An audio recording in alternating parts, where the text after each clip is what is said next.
Hey everyone, welcome back. Today is the day 5 of the Vector Databases 0 to Hero series, and finally it's time for some live demo. In this video, we will explore some embedding models from Google Gemini, and then we will see some live demo where we will be generating some vector embeddings with Gemini embedding model. So without wasting any time, let's dive in.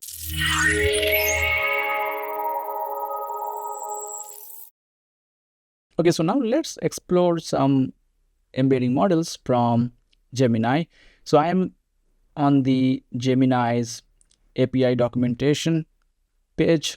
Now here, if you just go on to this model versions, which are currently available from Gemini, the embedding models. First, we have the Gemini embeddings. The code name for the Gemini embedding model is Gemini embedding 001.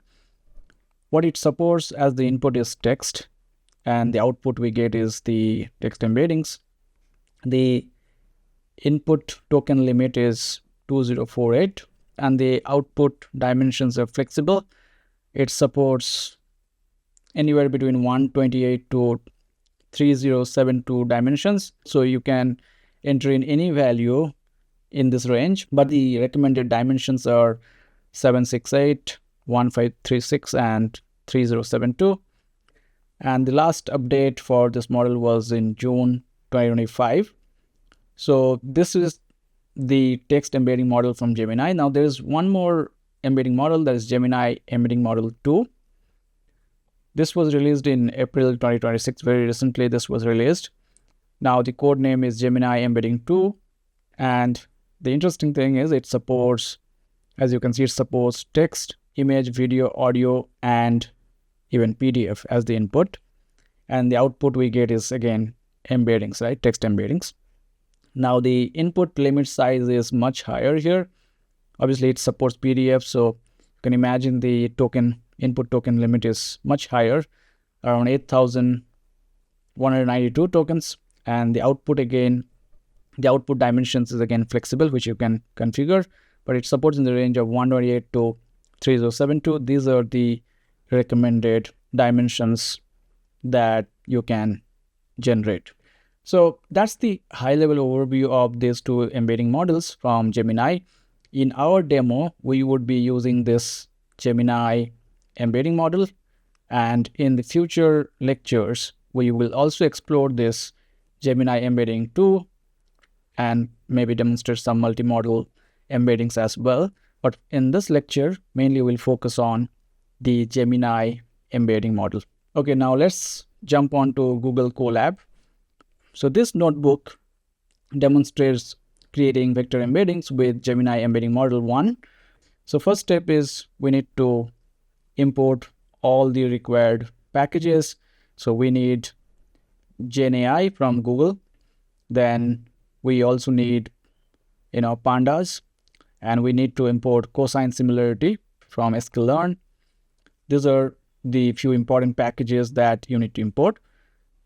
Next, what we are trying to do is we are trying to get the API key from Google Colab. So I have configured this API key here. So you can see under secrets, I have this configured Google API key. So make sure you have generated the Google API key for accessing the embedding model. Now, once the API key is available, using that API key, you can generate a GenAI client. So this is how you do that. And then here in the next step, what I have is a list of text. I have an array of sentences here. And what I'm trying to do here is that I'm just trying to give this list of text as an input to the embedding model. So what I'm doing here is client.models.embed content. You remember in the previous step, we created this GenAI client. So using that client, you can start embedding your documents. What you need to pass in here is the model name that you want to use and the contents and some optional configuration. This is what you can basically define here. Here's an example in the documentation. So as you can see here, I have given the model name as Gemini embedding 001. This is the content is nothing but that area of text that I have, and then some configuration. What I'm telling here in the config file is that the output dimensionality I want is 768, and the task type is semantic similarity. So that's how you can generate those embeddings. And then once we get the result from this API, what we have here is we're just basically looping through that result and just printing those embeddings. So let's try to now run this. Okay, so first let's try to run this import required packages. Then let's run this set API key, and then this is the interesting step here. We'll try to now generate the embeddings. So let's try to run that. So if you see here now, what we have is that for all those examples, we are able to generate the embedding. So you can say, how do I write a Python function? For that, the embedding length was 768. 768 is what we have defined. So all the output would be of this dimension, 768. And you can see for each text, you have this embeddings. So if you see, this array is of length 768 because there are 768 embeddings that are getting generated, because this is 768 vector space. So all these examples are of dimensions 768. Okay, now from these embeddings, it's not clear which sentences are similar to each other and which are not. For that, what I've done here is that we're using pandas and using cosine similarity. Let's try to generate a similarity matrix. So if you now look at the similarity matrix, you will find something very interesting. For example, if you see this example, how do I write a Python function? This has the highest similarity with how can I write a class in Java. Then if you see some other example, like which smartphone has the best camera, obviously you can see that the highest similarity is with what is the best Android phone. So this too has the highest similarity. Now let's take another example. Let's say turn off the lights. This has the highest similarity with switch off the lights. Wow, this really is interesting stuff. Like using the vector embeddings, we are able to find from this list which sentences are similar. And then you can understand the power of this vector embeddings, because we can then find similarity search. Now let's take this similarity matrix to another level. Let's try to visualize this. So if we need to visualize in a 3D space, we can do that using PCA. What is PCA? PCA stands for Principal Component Analysis.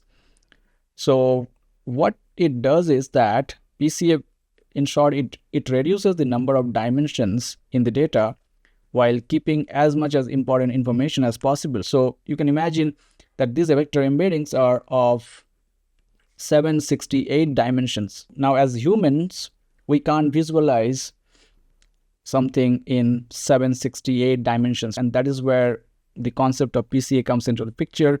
So it reduces 768 dimensions to 3 dimensions so that we can visualize this in 3-dimensional space. So now here is the code, how we can generate that visualization.